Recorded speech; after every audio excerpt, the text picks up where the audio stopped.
House of 1000 Corpses 2003 adalah sebuah film yang menceritakan tentang perjalanan sekelompok remaja yang melakukan perjalanan jauh hanya untuk menulis sebuah buku.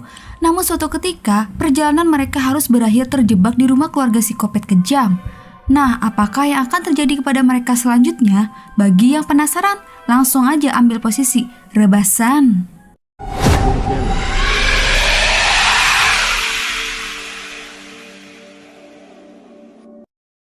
Film ini dibuka pada tanggal 30 Oktober tahun 1977. Terdapat sebuah pom bensin sekaligus menjadi tempat museum horor yang dimana pemiliknya adalah seorang pria parubaya yang berkostum badut bernama Kapten Spaulding. Pada malam itu, ketika Spaulding dan temannya tengah asik mengobrol dalam kondisi malam yang sepi, tiba-tiba mereka kedatangan dua orang pencuri amatir yang menutupi identitas wajahnya dengan memakai topeng.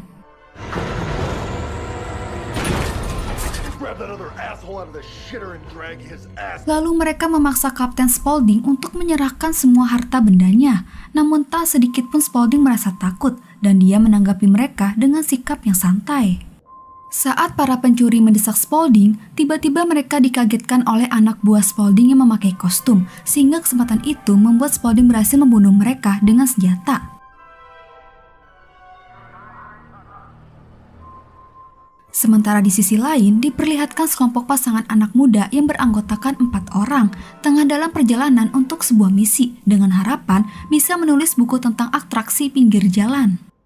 Mereka 2 orang laki-laki bernama Jerry dan Bill dan 2 orang wanita bernama Mary dan Dennis. Saat mereka ingin mengisi bensin, secara kebetulan mereka mengisi di tempat pom bensin museum Kapten Spaulding. Sambil mengisi bahan bakar, mereka berempat penasaran untuk melihat-lihat museum dan bertemu dengan Spaulding.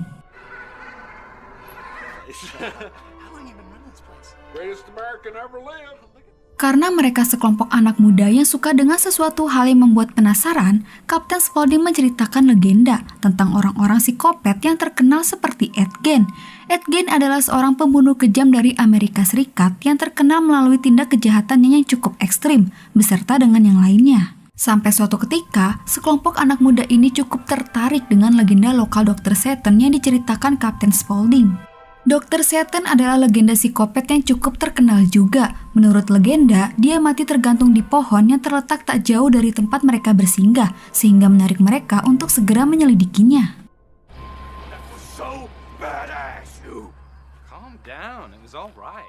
Sebelum melanjutkan perjalanan, Dennis menghubungi ayahnya untuk memberikan kabar bahwa dia akan sampai ke tempat ayahnya besok jam 11 siang. Sementara itu terlihat kabar berita tentang pencarian 5 orang cheerleaders yang menghilang secara tiba-tiba setelah menghadiri pertandingan sepak bola. Bahan bakar mobil yang sudah terisi penuh, pada akhirnya mereka berempat melanjutkan perjalanan lagi. Namun di tengah perjalanan, saat mereka ingin menyempatkan diri untuk mencari pohon tempat Dr. Satan digantung, rombongan ini bertemu dan memberikan tumpangan kepada seorang gadis muda yang memiliki jiwa bebas bernama Baby yang mengaku tinggal hanya beberapa mil jauhnya saja. Tak lama setelah itu, sesosok misterius muncul tersembunyi di semak belukar dan menembakkan ban mobil mereka dengan senapan. Dalam keadaan turun hujan yang lumayan deras, tembakan itu tidak cukup terdengar sehingga membuat kelompok ini hanya mengira itu hanya ban mobil yang pecah.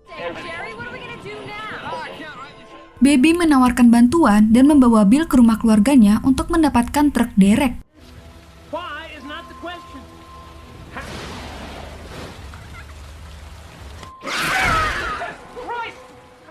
Beberapa saat kemudian, keadaan mereka bertiga yang di dalam mobil, tiba-tiba mereka dikagetkan oleh saudara tiri Baby yang bernama Rufus untuk menjemput mereka bertiga yang terlantar dan membawa mereka ke rumah keluarga.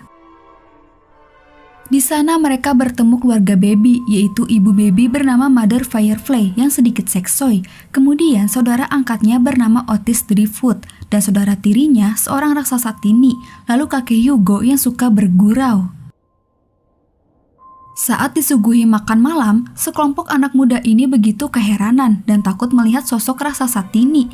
Lantas, ibu Firefly bercerita sedikit tentang tragedi yang menimpa Tini sehingga ia terlihat menyeramkan, yang membuat Tini terpaksa memakai topeng. Dia menjelaskan bahwa mantan suaminya Earl ia menderita gangguan psikotik. Sebelumnya, tanpa sebab dia telah membakar Tini hidup-hidup, bersama juga mencoba untuk membakar rumah keluarga Firefly. Setelah makan malam, keluarga ini mengadakan sebuah pertunjukan Halloween untuk menyambut tamu mereka, dan kakek Hugo mengisi acara dengan sedikit berstand up komedi yang membuat mereka terhibur. Kemudian selanjutnya Baby melakukan pertunjukan menari sambil bernyanyi, namun tanpa sengaja dia membuat Mary cemburu karena telah menggoda Bill. Setelah Mary mengancam Baby, Rufus memberitahu mereka bahwa mobil mereka sudah diperbaiki. Lantas keempat remaja ini sudah tidak betah dan memutuskan segera pergi dari rumah keluarga Baby. Namun apesnya, saat kelompok ini baru mau pergi, Otis dan Tini menyamar sebagai orang-orangan sawah, lalu menyerang mereka di jalan masuk gerbang.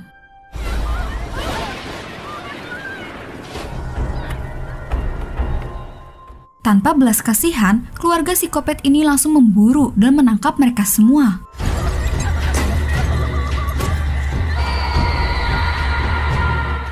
Keesokan harinya, tidak membuang waktu lama, Otis langsung membunuh Bill dan memotong-motong tubuhnya untuk dijadikan seni.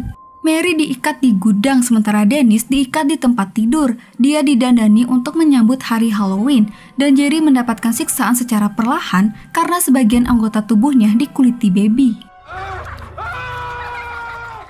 Otis membuat Mary histeris karena dia menunjukkan fisik Bill yang sudah menjadi manusia ikan di depan matanya. Penculikan atas keempat remaja ini membuat orang tua salah satu dari mereka sangat khawatir karena yang kita tahu Dennis sudah menghubungi dan berjanji akan segera pulang kepada ayahnya yang bernama Don. Ketika Dennis tidak pulang, Don menelpon polisi untuk melaporkan atas kehilangan putrinya. Dengan segera dua sheriff yang bernama George Wydell dan Steve Nash menghampiri museum Kapten Spaulding dan menginterogasinya atas informasi yang didapatkan tentang terakhir kalinya keberadaan Dennis. Namun usaha kedua sheriff itu sia-sia lantaran kapten tidak tahu keberadaan keempat remaja ini setelah mereka pergi dari tempatnya. Kemudian sheriff memutuskan untuk melakukan pencarian ke tempat dan jalan terdekat di area sekitar. Dan pada akhirnya mereka berdua menemukan mobil keempat remaja ini yang ditinggalkan di sebuah lapangan.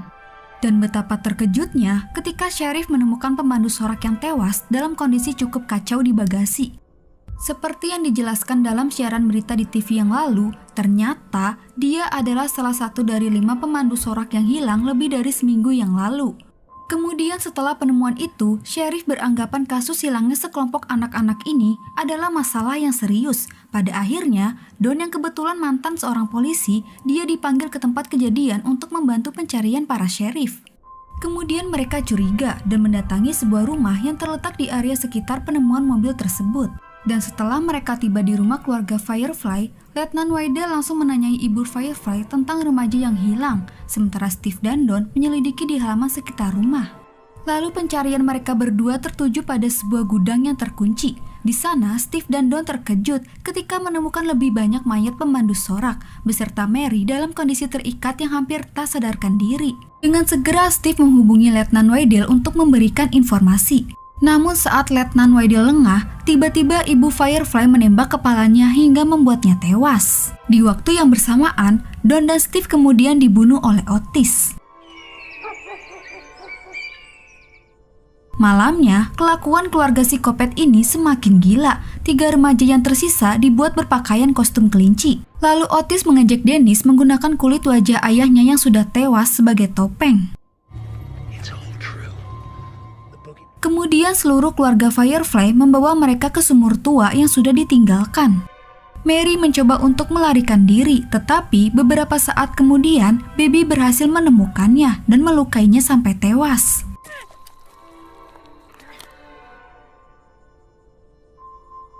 Sementara itu, Jerry dan Dennis ditempatkan di peti mati dan diturunkan ke dalam sumur.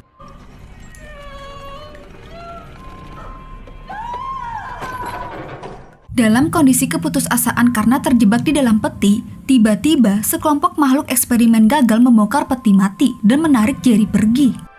Dennis yang berhasil selamat, dia dihampiri oleh sesosok pria tua yang memakai kostum kelinci dan satu makhluk aneh yang kemudian hanya mengambil kostum kelinci Dennis lalu meninggalkannya pergi.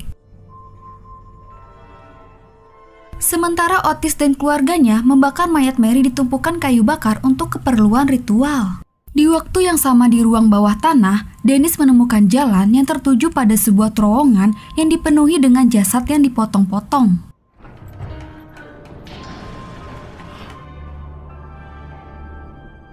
Kemudian dia sangat ketakutan ketika bertemu dengan Dr. Satan dan sejumlah pasien mentalnya, beserta Jerry yang tengah dibedah oleh Dr. Satan di meja operasinya.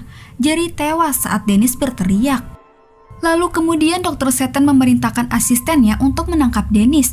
Dia sesosok makhluk menyeramkan yang kemungkinan telah berhasil bermutasi dari beberapa eksperimennya, yang ternyata dia adalah Earl, mantan suami Mother Firefly.